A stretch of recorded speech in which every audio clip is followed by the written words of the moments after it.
morning and a great big welcome to Dineo Moledi from Diageo. Thank you so much for joining me this morning on the future of employee experience.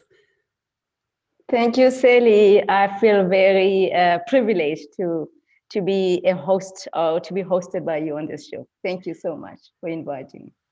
It's such a pleasure to have you here, and I'm really excited to get going. So we're going to kick off with understanding a little bit more about you. And can you tell us a little bit more? Where are you from? Where did you grow up? A little bit about your journey. Yeah. So Sally, I was born in a town in the Vaal Triangle called Vereeniging. I'm the first child to my mom and dad, and the first grandchild to my maternal grandparents. My parents divorced when I was 6-7 years old, just when I started school.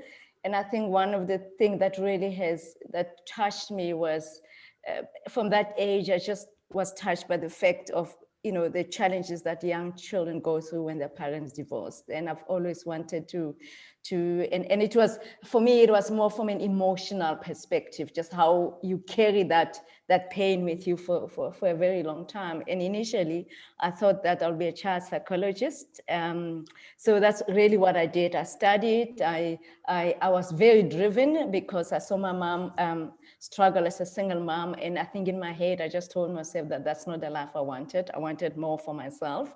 I wasn't, and a career became such a focus, and at school and excellence became such a focus. So and that's really what drove me. And when I completed my high school studies, I wanted to go and study at Wits, but and then I was accepted, and I did a BA with psychology as a major. Initially, that's what I thought, but I found Psych 1 quite not as interesting as I thought. So I decided to not pursue psychology, and I did industrial sociology and anthropology as my major, and I did economics 1, and also I thought, which was a late peak, but I would have wanted to major in economics.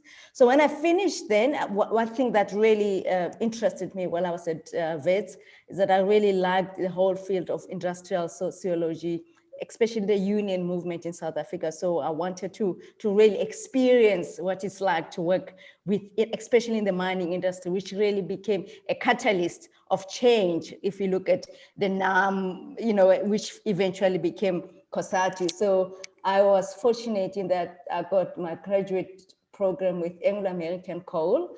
I worked with them for 2 years, very interesting. I really enjoyed it. And I think for me, it was just connecting with, and again, it was always an emotional connection with the journey that this mining people traveled, right? It was a journey of a child that his parents, an emotional journey of a child that his parents are divorced, an emotional journey of mine workers and what they went through. So I always wanted to find myself in those spaces, right? And really connect with what they have gone through, not so much, but I was always driven with the emotional connection. And I think that's where the love of employee experience is, because if people are not happy at work, it's an emotional experience, right? And that's really when I reflect back as I speak to you now, it's if they don't have an exciting experience, they're actually suffering depression at work, right? They're so depressed and they can't be themselves. They can't realize who they are. And I think that's when I really look back, it's when you are a child and your parents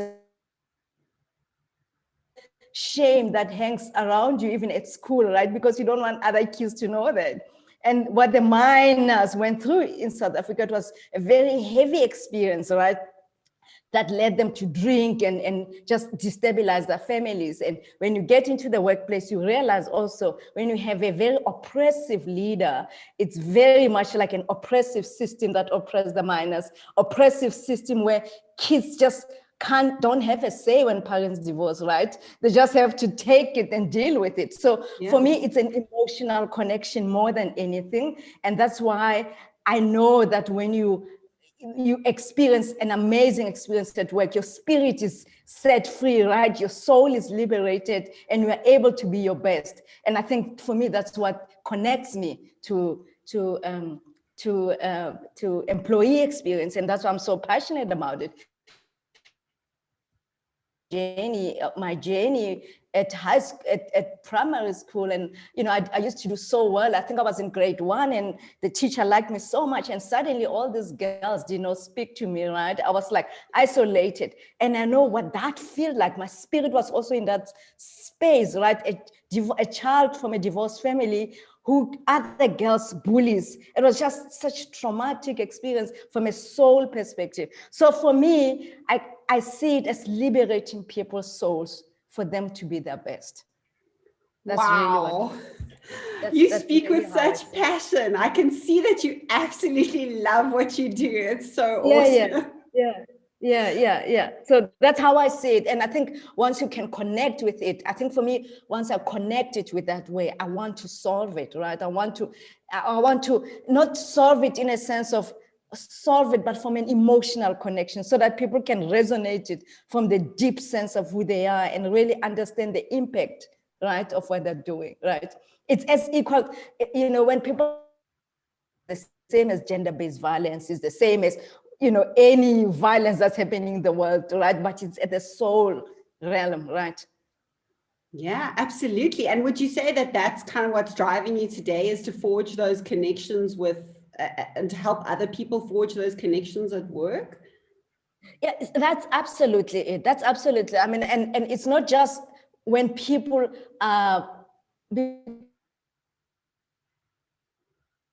find that the workplace is a very engaging place, but in the mental space that they're in, their souls are captured, right? And I'm able to connect with those situations and really and make them realize the spaces that they're in that are not allowing them to flourish and that are not allowing them to see what's in front of them, right? So I do that in a workplace and I do that on a one-on-one basis, right? That's really what drives me. That's really what I like. And I was always telling somebody that you can look at even in South Africa culture and where we are now. Just we are in a space where our souls are very oppressed, right? Because of what's happening. And if you translate that to a leadership perspective, and you say, when you were with Madiba, what was the emotions and what were the feeling? What was our experience in the country and how we've journeyed to where we are right now, right? So it's not just in a leadership perspective in an organization, it's country leaders, it's global leadership, and the impact that you suddenly have at the soul level, as a leader. And if you just take a macrocosm of an organization and then translate that into a country, then you realize that wow, let me join. You've literally made my day. It's like that you bring that amazing positive energy. I love it.